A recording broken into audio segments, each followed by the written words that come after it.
Good morning friends. हम लोगों ने ड्रिल टूल और ड्रिलिंग मशीन, ठीक है, दो चैप्टर था हमारा।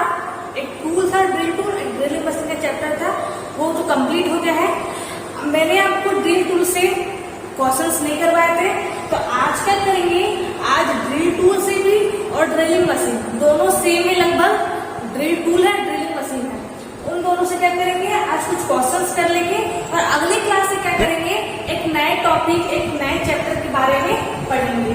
ठीक है फ्रेंड्स, तो स्टार्ट करते हैं अपने आज की क्लास। पहला प्रश्न क्या है हमारा, लिखा गया है कि ड्रिलिंग प्रक्रिया के द्वारा मात्र डैश होल किए जा सकते हैं। यानी कि बोला जा रहा है आपको क्वेश्चन में कि जो ड्रिलिंग प्रोसेस है, जो ड्रिलिंग ऑपरेशन है, उसके द्वारा मात्र यानी कि बस ओनली एक ही डैश होल किए जा सकते हैं। ऑप्शंस देख लीजिए। फर्स्ट ऑप्शन क्या है, सर्कुलर, सेकेंड ऑप्शन है स्क्वायर, थर्ड ऑप्शन है आयताकार और फोर्थ ऑप्शन है नन ऑफ दिस, नॉट यानी कि नन ऑफ दिस। ठीक है, तो मैंने आपको बोला था कि ड्रिलिंग जो होता है एक तरह का प्रोसेस होता है, एक तरह का ऑपरेशन होता है।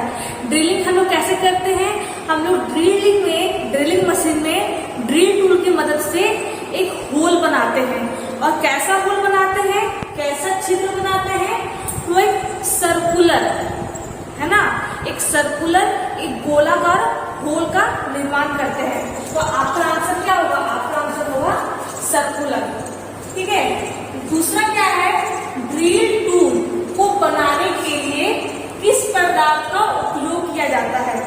यानी कि बोला जा रहा है प्रश्न में कि जो ड्रिल टूल होता है जिससे कि हम लोग होल बनाते हैं, वो जो टूल होता है किस मटेरियल का बना होता है, ठीक है, किस पदार्थ का बना होता है। ऑप्शंस देख लीजिए। फर्स्ट ऑप्शन है low carbon steel, second option है high speed steel, third option है माइल्ड स्टील, फोर्थ ऑप्शन है नन ऑफ दीज। तो आपका आंसर क्या होगा, मैंने आपको कहा था कि जो हमारा जो ड्रिल टूल होता है उसको हम ऐसे पदार्थ से बनाते हैं, ऐसे मटेरियल से बनाते हैं जिससे कि वो हमारा हार्ड रहे। जाहिर सी बात है, अगर ड्रिल टूल को हम लोग कम स्ट्रेंथ वाले मटेरियल से बनाएंगे तो क्या होगा, देखिए जब भी मान लो कि हमारा ड्रिल टूल है, मान लो कि ड्रिल टूल है, मान लो कि ये ड्रिल टूल हमारा कम स्ट्रेंथ वाले मटेरियल से बना है। जब लोग होल बनाते हैं, जब लोग ड्रिलिंग प्रोसेस करते हैं तो क्या होता है, टेम्परेचर बढ़ता है, टेम्परेचर बढ़ता है, तापमान बढ़ता है, गर्मी उत्पन्न होती है। तो देखो हम लोग इसके द्वारा होल बना रहे हैं इस प्लेट पर, जब गर्मी उत्पन्न होगी और ये हमारा कम स्ट्रेंथ वाले मटेरियल से बना होगा तो ये ड्रिलिंग करते करते क्या होगा, पिघल जाएगा। ठीक है, ये क्या होगा, ये मेल्ट होने लगेगा, पिघल जाएगा। इसीलिए हम क्या करते हैं, ड्रिल टूल को हार्ड मटेरियल यानी कि वैसे पदार्थ से बनाते हैं जिससे कि ड्रिल टूल हमारा स्ट्रॉन्ग रहे। ड्रिलिंग प्रोसेस करते वक्त जब टेम्परेचर हाई हो जाए, ज्यादा हो जाए, तो ड्रिल टूल हमारा पिघले ना। ठीक है, तो आपको मैंने क्या कहा था कि हमारा हाई कार्बन स्टील या फिर हाई स्पीड स्टील से बना होता है। तो हाई कार्बन स्टील तो दिया नहीं है ऑप्शन में, कौन सा ऑप्शन दिया है, हाई स्पीड स्टील, ये हमारा होगा। तो यही हमारा आंसर है। ठीक है फ्रेंड्स, अगला तीसरा प्रश्न क्या है हमारा, ड्रिल टूल द्वारा कटिंग उसकी डैश क्या है, कटिंग उसकी डैश दिशा में घूमने पर होती है। यानी कि जो ड्रिल टूल होता है वो कौन सी दिशा में, कौन से डायरेक्शन में घूमकर, रोटेट होकर ड्रिलिंग करता है, होल बनाता है। ऑप्शंस क्या है आपके, फर्स्ट ऑप्शन है क्लॉकवाइज यानी कि घड़ी की दिशा, दूसरा ऑप्शन है एंटी क्लॉकवाइज यानी कि घड़ी की विपरीत दिशा। ठीक है, घड़ी की विपरीत दिशा मतलब क्या है, यानी कि घड़ी जब उल्टी चलती तो नहीं है, लेकिन घड़ी की जो उल्टी डायरेक्शन होती है उसी को एंटी क्लॉकवाइज कहते हैं। थर्ड ऑप्शन क्या है, दोनों यानी कि क्लॉकवाइज भी चल सकती है और एंटी क्लॉकवाइज भी चल सकती है। और फोर्थ ऑप्शन है नन ऑफ दी। तो फ्रेंड्स देखिए, ड्रिल टूल जो होता है जब वो कटिंग करता है, होल बनाता है, तो वो हमेशा क्या है, क्लॉकवाइज ही घूमकर, ठीक है। ड्रिल टूल क्या है, हमेशा क्लॉकवाइज ही घूमकर क्या करता है, होल बनाता है। जब वो एंटी क्लॉकवाइज घूमता है तो वो होल नहीं बनाता है, बल्कि वो होल से बाहर की ओर निकलता है, ठीक है। जब हम लोग होल बना लेते हैं और ड्रिल टूल को होल से निकालते हैं, जाहिर सी बात है ड्रिल टूल जब बनाएंगे, देखो जब ड्रिल टूल से होल बनाएंगे तो मान लो कि होल हमारा कंप्लीट हो गया है, आर पार होल हो चुका है, तो हमें क्या है, ड्रिल टूल को बाहर भी निकालना होगा। तो क्या है, हम एंटी क्लॉकवाइज उस टाइम ड्रिल को घुमाने लगते हैं, ड्रिल टूल को एंटी क्लॉकवाइज घुमाने लगते हैं, जिससे कि ड्रिल टूल क्या होता है, होल से बाहर की ओर निकल जाता है, ठीक है। लेकिन जो कटिंग करता है, जो मटेरियल को काटता है और एक होल बनाता है, तो किस डायरेक्शन में घूमकर होल बनाता है, तो क्लॉकवाइज। हमारा फर्स्ट ऑप्शन है क्लॉकवाइज, तो यही हमारा ऑप्शन होगा और यही हमारा आंसर होगा, ये क्लॉकवाइज डायरेक्शन में घूमकर होल का निर्माण करता है। चौथा क्या है, फ्लैट ड्रिल।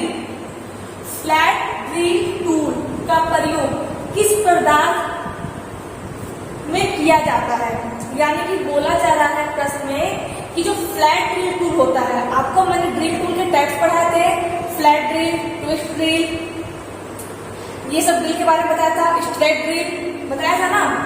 तो जो फ्लैट ड्रिल होता है, जो फ्लैट ड्रिल टूल होता है, वो किस पदार्थ के जॉब में, यानी कि किस पदार्थ के जॉब में उसका उपयोग किया जाता है। तो मैंने आपको बोला था कि जो फ्लैट ड्रिल टूल होता है, क्या होता है, जो फ्लैट ड्रिल टूल होता है एक ऐसा ड्रिल टूल होता है जिसमें क्या होती है, जो उसकी फ्लूट कटिंग होती है। आपको मैंने बताया था कि फ्लूट क्या होता है, फ्लूट क्या होता है, फ्लूट जो होता है हमारा वो कटिंग एज बनाता है, यानी कि इसमें क्या होती है, फ्लूट जो कटिंग होती है थोड़ी स्ट्रेट कटिंग होती है, सीधी कटिंग होती है, यही फ्लूट क्या है, कटिंग एज है। यही कटिंग एज क्या करती है, मटेरियल को, पदार्थ को काटती है।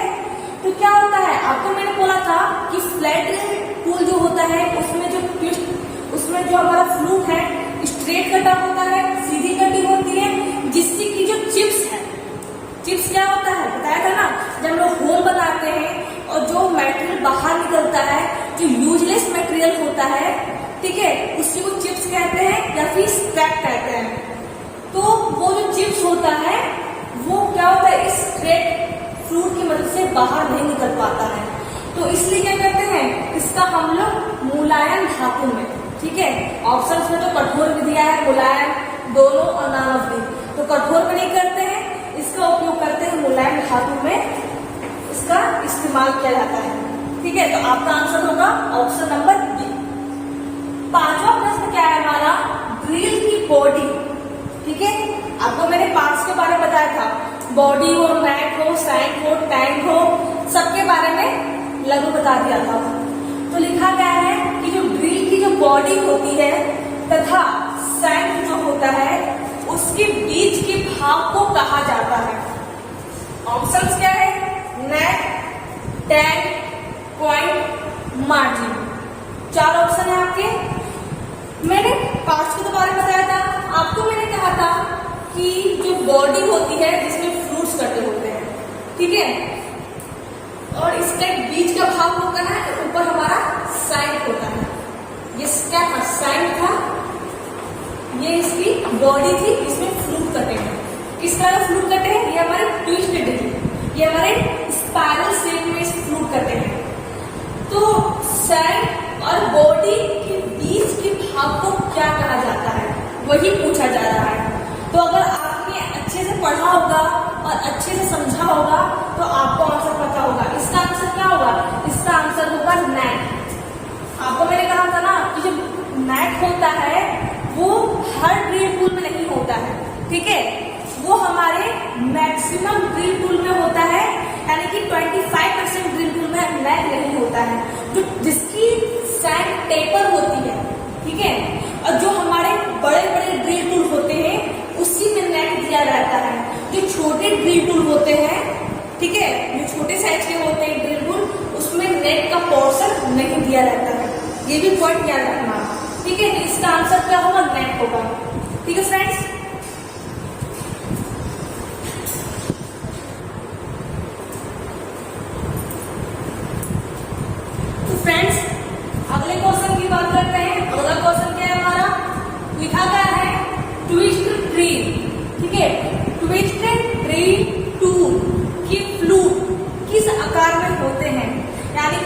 जो हमारा जो ड्रिल टूल होता है, कौन सा ड्रिल टूल होता है, ट्विस्ट ड्रिल टूल होता है, उसकी जो फ्लूट होती है किस आकार में होती है।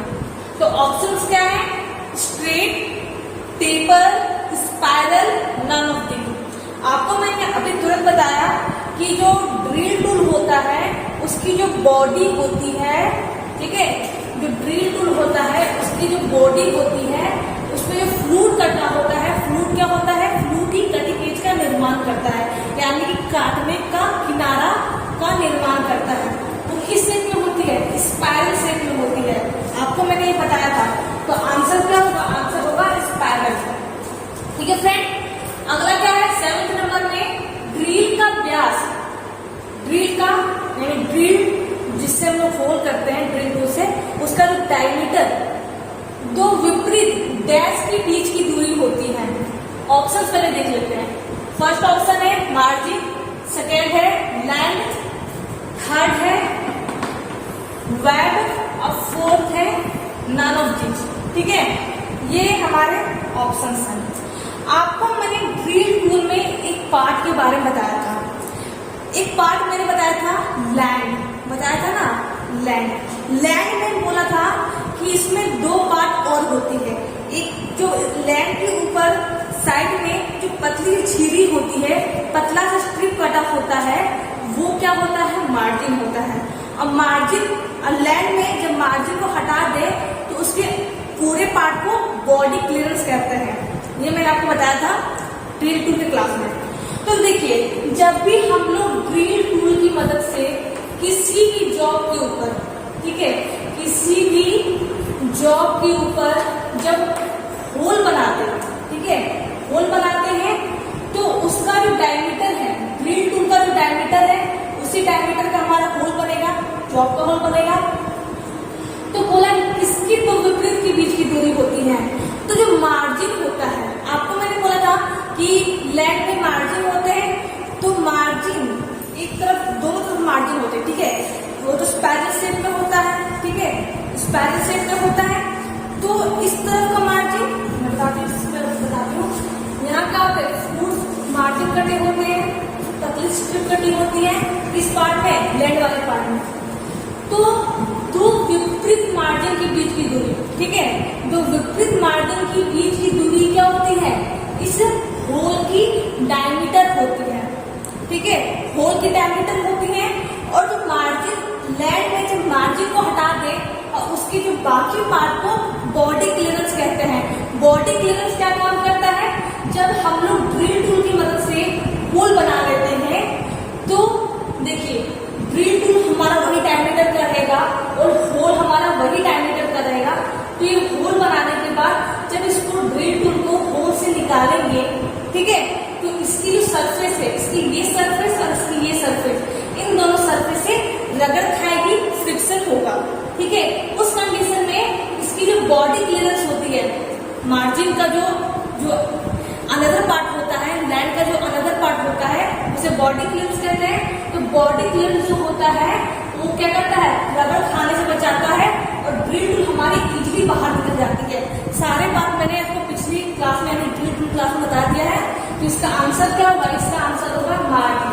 यानी कोई पूछ ले कि ड्रिल का डायमीटर क्या होता है, कौन से दो विपरीत के बीच की दूरी होती है, तो जो मार्जिन होती है, दो मार्जिन जो होती है उसकी जो बीच की जो दूरी होती है वही हमारा ड्रिल टूल का डायमीटर होता है। ठीक है फ्रेंड्स, आगे में क्या है, मार्जिन को छोड़कर, फिर से वही आ गया है, मार्जिन को छोड़कर लैंड के शेष भाग को कहते हैं। ठीक है, लैंड को शेष भाग को कहते हैं। देखिए अभी मैंने बोला एक पार्ट हमारा लैंड होता है, लैंड में पतली से स्ट्रिप कटी होती है जिसे मार्जिन कहते हैं। तो वही बोला गया है कि मार्जिन को हटा दे लैंड के भाग से तो उसकी शेष भाग को यानी कि अनदर पार्ट को क्या कहा जाता है। फर्स्ट ऑप्शन है बॉडी क्लियरेंस, सेकेंड ऑप्शन है लिंक क्लियरेंस, थर्ड ऑप्शन है दोनों और फोर्थ ऑप्शन है नन ऑफ दीज। अभी मैंने आपको बोला क्या होता है, बॉडी क्लियरेंस होता है। बॉडी क्लियरेंस की वजह से क्या होता है, जो ड्रिल टूल होता है वो होल से इजीली बाहर निकल जाता है और ना ही कोई फ्रिक्शन खाता है, ना ही कोई रगड़ खाती है, जिससे कि होल की जो सरफेस है यानी कि जो होल का जो सरफेस है वो हमारा खराब होने से बच जाता है। 9th नंबर में क्या है, लिखा क्या है कि एक ही टेबल पर लगी 2 या 2 से अधिक ड्रिल मशीन को कहते हैं। ऑप्शन पहले देख लेते हैं। Multi spindle drill machine, gang drill machine, vertical drill machine, radial drill machine. आपको मैंने कहा था कि जब मान लो कि मुझे एक होल में थ्रेड बनाना है, बोला था ना, तो थ्रेड बनाने से पहले हमें 2 ऑपरेशन और करने पड़ते हैं। 2 ऑपरेशन और करने पड़ते हैं। क्या? पहले तो हमें होल बनाना होता है, फिर उस होल की जो अंदर की सरफेस है, उसका जो अंदर का सरफेस है उसको फिनिशिंग करनी होती है, जिससे हम लोग रीमर टूल लेते हैं। रीमर टूल क्या करता है? रीमर टूल क्या करता है? इस दोनों सरफेस को फिनिशिंग देता है और उसके बाद हम लोग इस होल में हेड बनाते हैं, यानी कि चूड़ी बनाते हैं। तो वैसे कंडीशन में हम लोग गैंग ड्रिल मशीन का इस्तेमाल करते हैं। गैंग ड्रिल मशीन क्या होता है? वो हमारा एक टेबल में क्या करते हैं, जब 2 या 2 से अधिक सेंसिटिव ड्रिल मशीन को फिट कर देते हैं तो उसी ड्रिल मशीन को गैंग ड्रिल मशीन कहते हैं। ठीक है, इसमें क्या होता है कि इसमें हम लोग इस तरह का ऑपरेशन करते हैं, टेपिंग वगैरह करते हैं, थ्रेडिंग वगैरह बनाते हैं। और क्या है कि इसमें हमारे 3 मशीन, मैंने 2 या 2 से अधिक मशीन लगे होते हैं, तो उस मशीन को गैंग ड्रिल मशीन कहा जाता है। अगला और लास्ट प्रश्न है हमारा, लिखा गया है ड्रिल टूल का हेलिक्स एंगल उसका डैश एंगल होता है। ठीक है, तो देखिए फर्स्ट ऑप्शन है रेट एंगल, सेकेंड ऑप्शन है chisel edge angle, third option है cutting edge angle, fourth option है नन ऑफ दिस। तो हेलिक्स एंगल क्या होता है? मैंने बोला था कि जो ड्रिल टूल में जो फ्लूइड्स कटे होते हैं, ठीक है, तो ड्रिल टूल में फ्लूइड कटे हैं, इसकी एक एक्सिस होगी, इसका एक अक्ष होगा। तो जो ड्रिल टूल के अक्ष से, ठीक है, ड्रिल टूल का ये अक्ष है और जब इसकी जो फ्लूइड होती है, जब इसके अक्ष से, इसके एक्सिस से जब कोण का निर्माण करती है, उसी कोण को हेलिक्स एंगल कहते हैं। इसका और एक नाम क्या होता है? इसका और एक नाम होता है रैट एंगल। ठीक है, हेलिक्स एंगल को रैट एंगल भी कहा जाता है। तो फ्रेंड्स, ये थे कुछ क्वेश्चंस जो कि ड्रिल टूल से था और ड्रिल मशीन से था। तो ये तो टॉपिक हमारा आज कंप्लीट हो गया, थ्योरी भी कंप्लीट हो गया है, क्वेश्चंस भी हो गए हैं। अगले क्लास से कुछ अलग, कुछ नए टॉपिक के बारे में जानेंगे। अगर किसी भी प्रश्न में, किसी भी क्वेश्चन में कोई भी प्रॉब्लम हुई हो तो आप मुझे कमेंट बॉक्स में मुझसे कमेंट कर सकते हैं, मुझसे आप पूछ सकते हैं। अगर आज के क्वेश्चंस आपको अच्छे लगे हो, बढ़िया लगे हो, तो आप वीडियो को लाइक करें, चैनल को सब्सक्राइब करें। Thank you.